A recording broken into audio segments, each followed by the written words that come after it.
Sup, Dills? J-Dawg back to answer some more goddamn questions. First, we got two order questions, and we'll pull up the next video goddamn in line. First one is from Dennis Jordan. My only question for the show which would you prefer, Sabbat or Nunslaughter? Oh, for me, easily Nunslaughter all day, every day, twice on Sunday. Not because we release them or anything like that. It's because I actually like everything by Nunslaughter. Sabbat, not so much. The majority of the catalog by Sabbat, I don't even like. I think it's all true real metal. One of the things I didn't like is when Gezal was doing kind of like those goofy fucking vocals. I like those dark, sinister vocals that he did on like Evoke and Venom, Disembodied Fetishism. Those just happen to be the albums I like. It's funny because so the first LP was in Venom, right? It was that 1990, I think, 90, 91. But they had a bunch of EPs and even demos and shit like that releases in the 80s. Most of the 80s shit, I know I own a couple 7 inches from before in Venom. Most of it I'm like, not loving it. You know what I mean? Doesn't get very many spins, right, Paul? That's kind of my stance on that shit. So it's funny because like when they started off, didn't really like that much. Then they had a batch of stuff that I liked, and then didn't really like it at all. As opposed to Nunslaughter, I like the Ritual Darkness demo all the way to Red is the Color. Now, don't get me wrong, some songs more than others, some stuff more than others, but I liked every LP. And I mean, Nunslaughter only has like a couple songs here and there that I don't like. As the Casket Lid Creeks, thought that was a turd. Not too many others, one or two that I thought weren't great songs, but for the most part, I like every fucking single song. And what do they got? 3, 4, fucking 500 songs? I don't even know. One or two duds. That's a pretty goddamn good fucking fucking good goddamn run. So yeah, easily Nunslaughter. Arthur Bach. Question, J-Dawg. Since you're always flipping canoes, how about best or interesting people you've met at shows? Was it at the Carcass show on Tuesday? Oh yeah, how was the Carcass show? Goddammit! Again, for those fucking morons for Carcass, because since you're only in this for a fucking paycheck, and you don't need a double back on that. There's nobody that's fucking falling for it otherwise. You're not in this for the tune skis. You breaking up Carcass and doing your goddamn dumbass country project. That's all everybody that they need to know. Fucking actions speak louder than words. So don't give a flying fuck what you say. You're in it for a goddamn paycheck. You want a good fucking payday? You want to know something the Dawg would show up to? You want to know what all the old heads would show up to, including the newbies? Do a tour that's becoming trendy now, but kind of in a good way because a lot of these bands don't want to see anything else anyways. You know how Mayhem did the entire Day Mysterious Dom Satanas album? They did that tour. Morbid Angel did it for Covenants. DSI just did it, probably as far as last bands, the entire Legion album.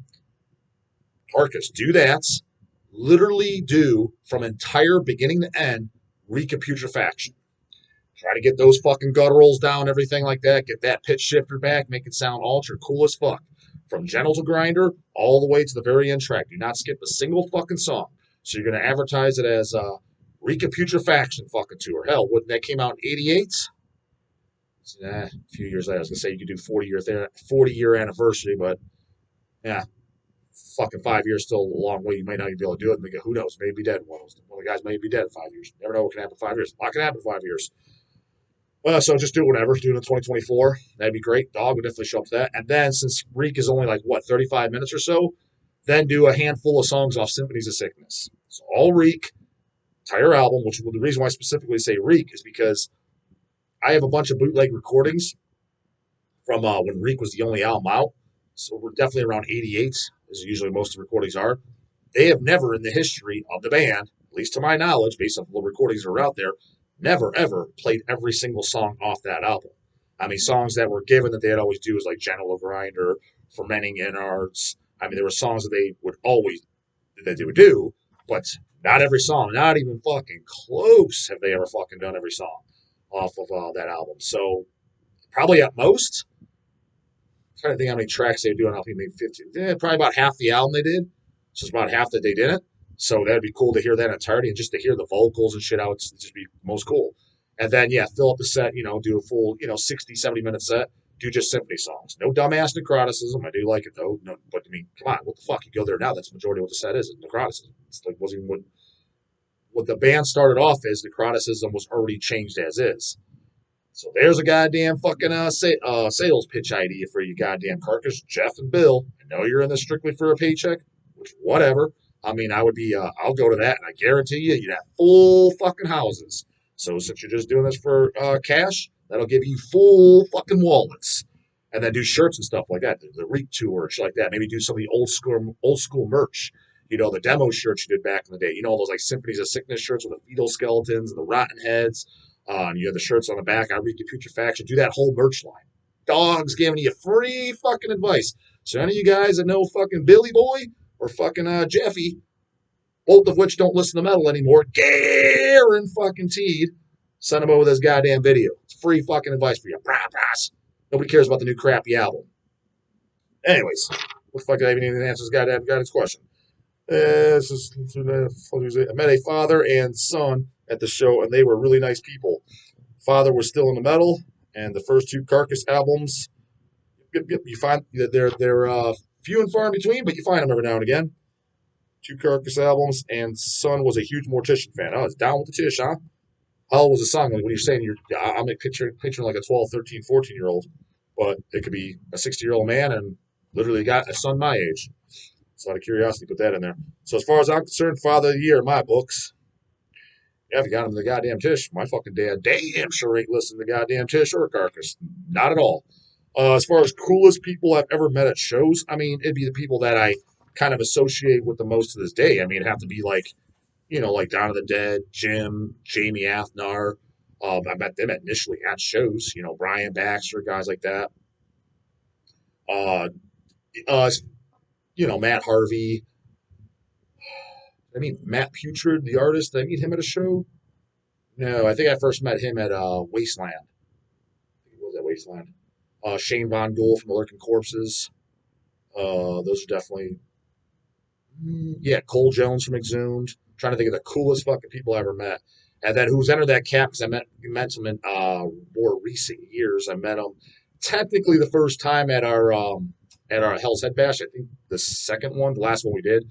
So what was that, 2016, 2017? I think it was 16.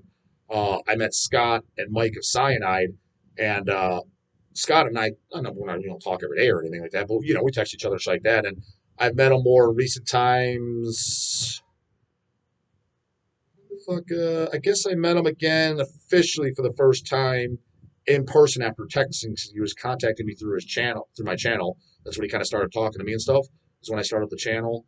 And then I think that's when he gave me his phone number. But anyways, we're kind of like talking back and forth through texts. And before the Merciful Fate in, was that Detroit, Michigan show I drove up to, which is late last year. We met up there, and then, you know, he was out there in Chicago this time. He definitely enters that club for sure as far as one of the coolest human beings I've met ever in my life. So, like I said, there's always people in there, like, whenever people say, yeah, coolest human beings you've ever met, it'd always be, you know, like, yeah, Don, Jim, Matt Harvey, Cole Jones, Shane Von Gool, Matt Putrid, and Al Scott's in that club. I'm trying to think, was there anyone else in that club as far as coolest fucking human beings I met in my life that just really stood out? That I jived with. There's definitely other guys I met. I mean, I really like Aaron from Older and Melting Rock. He's a really cool guy. Yeah, and I met him more in younger years because he's a little bit younger, which is funny because I'm so used to being the youngest one at shows. But I think he told me he's like 25, 26 years old. So he's like 13 years younger than me. So fuck. Literally, I started going to shows and he was just being born. So fucking crazy. Because like I said, I was used to being always the total young. But even at those years, yeah, I mean, when I was 13, like everyone knew, I was the youngest of the shows, meeting all the other guys, you know, Dwayne Morris's, Matt Sorg's, Chris Torres, and that's right on time I met Brian Baxter, shit like that. I was the youngest now. Not the case anymore, goddammit. Fucking time's flying by. Anyways, next goddamn video online. Even Poser Google says, what's heavier than Pantera? That they did. Or at least, I mean, I didn't look it up, but that's what somebody said. But I can 100% see that and believe it. Oh, they're at the very bottom. Didn't proofread shit. There we go. From Goatman. Goddamn it. First question mark. Broken Hope is DM/BD death metal / brutal death metal question mark? Yeah. What the fuck else would you consider it? Nah, brah. Broken Hope is terrible. Absolute garbage, dog. I mean, talking about Young Bucks, I mean, Broken Hope was fucking putting shit out before your pants were even thinking about fucking. So I mean, like, what do you mean absolute garbage? Like, what is it? How is it absolute garbage? Like, what are you basing that off of? Fucking King Folly's opinion? I mean, the guy doesn't even like death metal, so kind of like that's an invalid opinion to go off of. I mean, you like regurgitation, right? Go ask Baxter of Swamp and Gore is absolute garbage. Fuck regurgitation. For all I know, they may not even been around if it wasn't for Broken Hope. I guarantee there's an influence. No doubt in my mind, Brian likes at least fucking Swamped and Gore and Bottles of Repugnance. He may even like a couple of the other albums. Part of the reason there's that Broken Hope joke going around, like Broken Joke, that's what they're called, and people ripping on them. And I noticed this because it was what people talking about it. This has been going on for a long time. Is because the guys in the band got a bad rap, especially the first guy. He was doing Terminal Death. Which guy is his name? Dwayne, or I forget which guy it was. But it's the 80s. He was always known for being a jerk. Now, if he sees this or whatever, that's not me saying it. I never met your ass. You could be the coolest guy in the world. That's just what the word in the scene was. And I've heard that multiple times. So people were talking about, yeah, bro, it's a Broken Hope sucks. You're basing that off in a fucking opinion. When it comes to the music, I judge by the music and only the music. I don't give a shit what the guy's fucking, like, just like King, I know he hates Broken Hope because it has something to do with one of the guys that he knocked out or whatever. Pretty fucking funny story, nonetheless, but that has nothing to do with the music. That's like saying if everybody in Deceased, I absolutely hated him, I would still like Deceased music. Juan Benton was the biggest fucking jerk. Honestly, to be completely honest with you, both times I met him, didn't write fags on anything the second time I met him, but dude, I had to literally turn the motherfucker around, not even exaggerate, grab him by his shoulder, turn him the fuck around because I was calling his name. There's no way he didn't hear me calling his name. I'm literally like less than 3 feet away from the guy, and I'm yelling his name at the top of my fucking lungs. He hurt me. He just keeps on walking, turned his ass around, get a fucking quick photo, and he literally turns around, not a thanks, not literally nothing. So by that logic, I shouldn't let goddamn deicide if this is just a goddamn personality contest. Again, just like when it comes to all this fucking racist shit and all these stupid ass fucking opinions out there, I don't care what the people themselves are into. I go by the tune schemes and I judge it off that. I mean, you yourself go, man, you claim you like some brutal shit. How is Broken Hope absolute garbage? I can see how you could put it on and be like, these songs ain't hitting me. It ain't doing anything for me. That makes sense. I could totally get that. Any band could do that. But where's complete fucking garbage? Like when I put on fucking Ruins of Beverast, I put it on like, what the fuck even is this? What am I listening to? That to me is absolute garbage. When I put on a Ruptome and it's just shovels banging and fucking going on, I'm like, this is fucking complete garbage. So when I using the title complete garbage, I mean using it in the correct context. Because otherwise it kind of like blurs the fucking lines of how you're supposed to define anything. You're saying I don't like them. All right, fair enough. See some question marks in here, a little bit of long, but we'll see. Rabin Rendon, definitely recognize you, bro. I haven't answered a few things by you, I think. J-Dog, do you care if Pantera ripped off Exorder? I don't give a flying fuck what Pantera does. They can take a fucking hike and shove it. I still dig Pantera. At least somebody does. I know I don't. They get hate left and right. They do. They get praise left and right where the dog comes from. But it's a waste of energy. Yeah, I agree. I just think it's fun to poke fun. The accusations of copying Exorder and being bandwagon jumpers / opportunists. Even if that's completely true, what does that have to do with them as musicians? I agree. Nothing. Pharmacist is phenomenal. That wouldn't exist without goddamn Carcass. I've come across dudes who made fun of Pantera, but they listened to something as gay and campy as Manowar. No, dude, the whole thing with Pantera, I'm sure most people, they're in the camp as I am. This band blew up. It blew up. It was that tough guy, fucking one arm behind the back, fucking boxer briefs hanging out. Just kind of generic metal, commercial metal at the very least, which is fine. Nothing wrong with that. I like some commercial shit too. But it was being praised as, dude, this is the heaviest band ever. Don't know how old you are, Raven, but again, in the 90s, people were legitimately fucking saying that. I've heard them saying it. It's not like I'm just making this shit up. They would say it and they would come up to you like, oh, dude, you look like you're in heavy shit. Surely, like, Pantera, bro. That's where it was getting annoying. It's like, dude, come on, man. Because there were so many bands that were even way before them that were way fucking heavy. Dude, I'm telling you right now, every one of those fucking tool bags, every one of them, without exception, that came out to me in high school, they had no fucking clue of who even Venom was. Venom! Welcome to hell, black metal, deer in headlights, stick them out. You have the audacity to come up to me and say Pantera is the heaviest thing? Again, nothing wrong with if you like all the good shit and you like them on top of it. That's not the fucking point. It's the point that they're getting like a title that they're completely fucking undeserving of. That's all it is. And the thing has nothing to do with the good. You put on the music. I forget what Sarah's song there. It's kind of cool. I mean, Walk makes me cringe like a motherfucker because it's just the ultimate fucking Raiders game, football tough guy, jock ass fucking douchebag who's never even heard fucking Testament but claims he listens to metal type fucking shit. It's those guys walking around that represents that. So that shit's cringe. But I mean, Cowboys from Hell and fucking title track, Great Southern Tranquil. That's about all else I remember. It's fine. It's fine. It's definitely fucking fine. But it's not even in the top 1,000 of heaviest bands in the world. That's all it is. So, it's nothing to do with the band themselves. At least that's my stance, and I can guarantee you, not these 18-year-olds with stupid fucking opinions are bringing up how Broken Hope's garbage, which makes no sense. Not opinions like that, but actual legitimate, like why they don't like them when they put a real fucking reason out there. I guarantee you 95 fucking percent of them are something very similar to the reason I just gave. God damn, another mofo bringing up Pantera. What the fuck's going on? Gotta get bitched at by Devils. I just called the question. Shut the fuck up. Don't want to hear Brown. See what he says. I didn't see Pantera in there. Question marks from Pantera. See Kyle. Question marks. J-Dude, speaking of Pantera, what are your thoughts on the white wine scandal? No fucking clue what you're talking about. Publicity stunt. No clue what the fuck you're talking about. Was it a psyop? Question marks. Don't know what the fuck that is. It got me thinking. Seems Anselmo betrayed his homeboy-friendly status with that one. Yeah, well, I mean, dude, to be completely honest with you, all those guys are completely irrelevant to me. If I heard Phil died tomorrow, I would literally forget 30 seconds later. They're just irrelevant to me, the guys. It's nothing against them. I don't wish death on them. He might be the coolest guy in the world. They're as relevant to me as Snoop is. That's about the best way I can put it. Jordan Sally, question: have you heard the album Swarm by Torture Killer with Chris Barnes on vocals? I definitely remember hearing something by Torture Killer because I heard Barnes was doing something else. I put it on, wasn't that like around 08, 2010, 2011, somewhere in that era? That's about when I put it on. That was the last time I heard it. I remember, I don't really recall what my opinion was. I didn't buy it, so I didn't think it was good enough to buy, but I don't recall thinking it was deplorable either.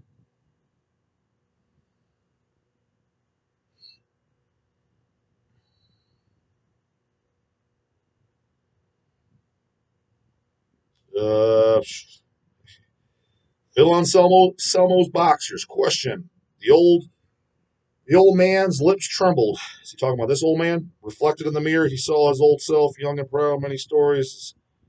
What the fuck is this guy talking about? Nick Skip.